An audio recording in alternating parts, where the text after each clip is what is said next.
kubanga omulungi Yesu Nazaaleeta agabira obulamu abantu bonna. Nsabira omukulu Tamale Emirundi Mukama addemu ayimuke kubanga wajja tube n'obulamu ate obutuufu bwako Mukama. Omukulu abakulaba ababuuzeeko. Balamusiza nnyo mwenna abalaba Same Official, abalaba BBS Telefina n'abalaba konna kuwuli kuba simanyi babinaabera ku BBS konka neewalala wonna gye bigenda okubeera. Balamusizaako baagaliza Christmas ennungi n'omwaka omujja. Kati wantu wogera nani? Omwogera ni Kafeero Innocent Obi owa BBS Telefina akola Dr. Tiamale ng'atambulira mu kifaananyi ky'omukulu Tamale Emirundi era akola n'ebizonto.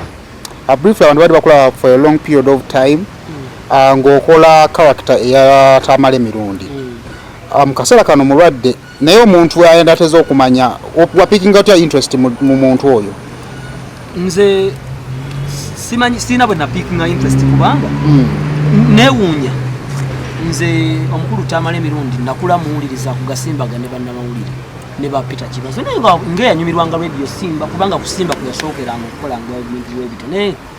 mbawuliriza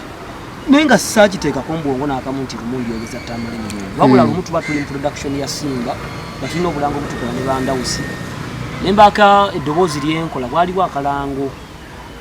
kaali ka Hot 100 kubanga Hot 100 ne radio Simba byebimu era balina production yemu balina akalango ke bakola nga baagalamu omuntu ayogera oluzungu Uganda bwebito nenzija nduwogera Ndawusi n'agamba Tamale Emirundi nitandika okukikola kati nitandika okukikola jokes nezijja paka olwaleero naye nali sigambanga nti Tamale Emirundi nti neegomba omukolo bakki nange kyajjiraawo era Ndawusi kasitanga lwalina Lwakutaano 2013 naŋŋamba oyo Tamale Emirundi era ku Mande nenzija nitandika okukola Tamale Emirundi nange ne byeyongera paka olwaleero. Ng'omuntu kati omaze okukola teyali inspiration y'okumukola naye otandise okukola ki okumukola era abantu mwe bamanyidde challenges ki kwoli omuntu gw'okola naawe kukibadde okola bwogera bw'obanga odefininga omuntu oli gw'okola okusinziira ku kyokola osobola mu defininga otya? Tamale Emirundi tekyegaanika ku basajja tebayita ba rightful thinking persons in society. Abantu abalaba ensonga mu bwawufu nti mu abantu 194 muba n'endowooza nga yammwe ng'ate entuufu enaavaawo n'endowooza gye mutannalowoozaako mwenna mu kintu ekibi oba mu kintu ekirungi n'abatunuza sayidi eri mwenna tenemukkiriza. Abo bantu batono so tulina aboogezi bangi mu ggwanga naye abantu abo bali babiri Alex Mukulu n'omwami oyo nti mwe mujja n'endowooza oli bamusanze ku kkubo nga bamurepinze ne bamutta. Okutta omukazi kibi era mwana muto naye ate najja ne version endala eraga nti omulambo ogwo mubi ate nga naye ekkirizika so kyanjawulo naye nagenda okutandika okumwogeza ng'ayogerera NRM n'akyuka nayeko kubanga alinga ayogerera Kayihura n'akyuka kati ebiseera bino alinnya okusaidi ya people ki kati oyina okubala kubanga yayogera reality era bw'abeera ku TV takola jokes ate walayinza mukuba luyi ne bwayogera kyatambula nadde kati nze ate nkola comedy whereby I'm communicating with the masses. Nina okubeera omugezi ennyo okulaba nze siikeera ku makya kuwuliza mukulu Tamale Emirundi byakoze nti oba nange mbikola nafuna eddoboozi lye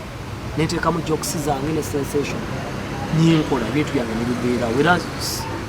siitera kumuwuliriza naye mmanye eddoboozi lye era nnyumira bwe mba nfunye akadde akamu mundaba nga faani we anyumira nga faani we naye nina okubeera omugezi ennyo abantu okubanga ye Tamale Emirundi amanyiddwa nga wa NRM wadde asooka okwogera Bobi Wine ekirungi era atambula amadde akofiira nga kayero akati ate nze ndi comedian whereby nti obeera oyogera n'omuntu ng'ali awo ate oli abeera ku TV nga communicatinga n'abantu batamanyi kati challenge awo weebeera nti waliwo omuntu asobola okukwata eccupa n'agikuba ng'alowooza Bobi Wine tomwagala oba oli anawooza nti oli against the government naye nga tuba tukola comedy just because current affairs zetutambulirako zetutambulirako naturally nga nze omuntu nesaagala byabufuzi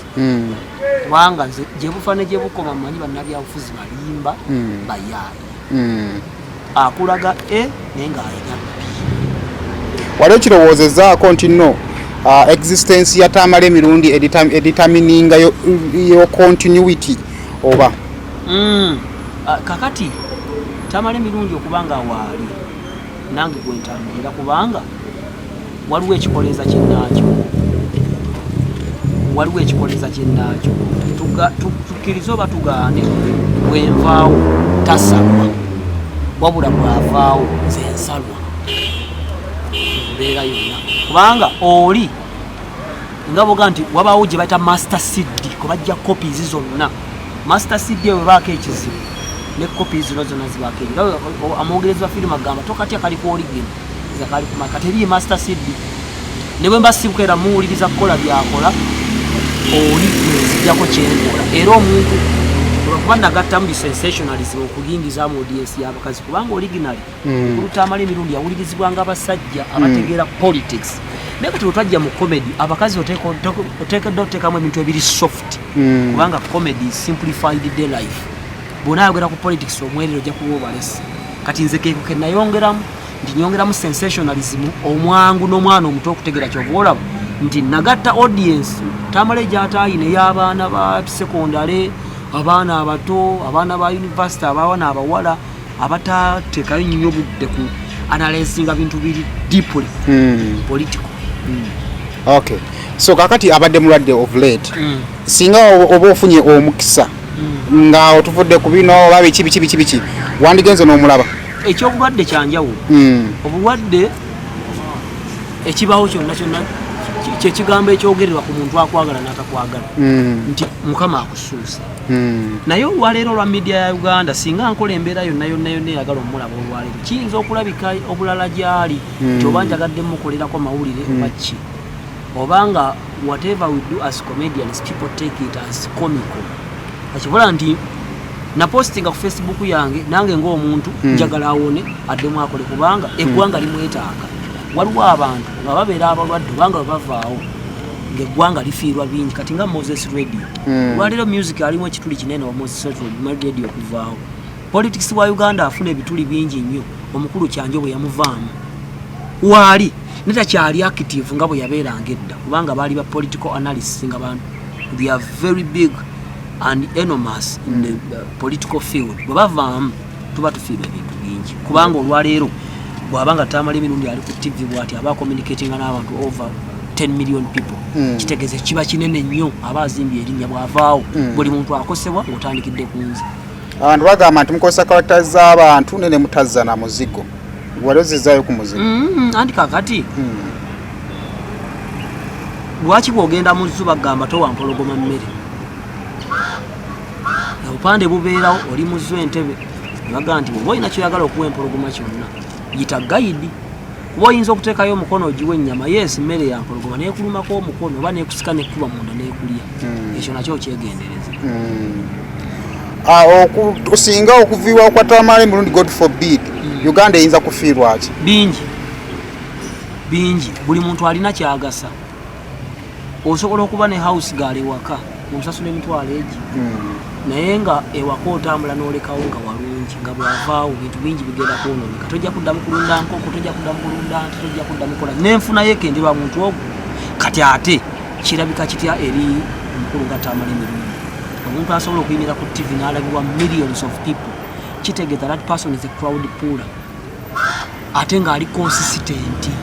tulabeeko abantu abaddewo bbanga tonna bagenda naye oyo omusajja abadde mu media nga headlininga buli lunaku kati emyaka nga 10 n'egi yabeera nkusimba ku makya n'abasajja gw'omukaaga n'akaana n'abasajja nga 6 bonna n'abasinga huma ebintu bingi omuntu bwavaawo ebintu bingi kati lwaba nga Jimmy yali ku NBS yes waddawo abalala ne people still feel the gap the void of Jimmy nga tumaliriza bigambo like oyinza oba tosobola kumu approach nga osobola kugendayo naye at least osobola okuyisa message yo wano ng'omuntu yenna message yange eri emu nze ndi musajja mulokole omanyi mu mulamu waliyo amakubo abiri waliyo erya setaani n'erya Katonda kyokka ate waliwo abasigala mu makkati awo ne babuzaabuzibwa bw'otaba wa Katonda bawa setaani wadde buli muntu yenna wa Katonda naye osobola okubanga maama we yakuzaala naye ng'omala omwaka nga tomukubidde essimu ekyamazima oyo asigala maama wo by birth naye nga si maama wo by reality. So abantu abageze ennyo oba abasomye ennyo oba abategeera ennyo batera okubeera ate abanafunafu mu Katonda nga bamukulu Gashumba, bamukulu Tamale Mirundi, bamukulu Otafiire, bawulira nga balina mu ngeri njogera yaabwe balinamu engeri gye nga bamanyi Katonda gy'ali nga balina engeri gye bamunafuyamu akatonotono. So nze sensabira omukulu Tamale Mirundi alokoke amanye Katonda kubanga okumanya n'amagezi n'obugagga ebituukiridde byonna biri mu Katonda. Atakuŋŋaanya na Katonda asaasaanya. Okumanya Katonda kuleka obugagga emirembe n'ekijja mu maaso. Kumanyi ng'omulokole asabira eggwanga naye mu dakiika nga bbiri tuveewo. Sayimo bannange oyagala nsabe essaala. Saba.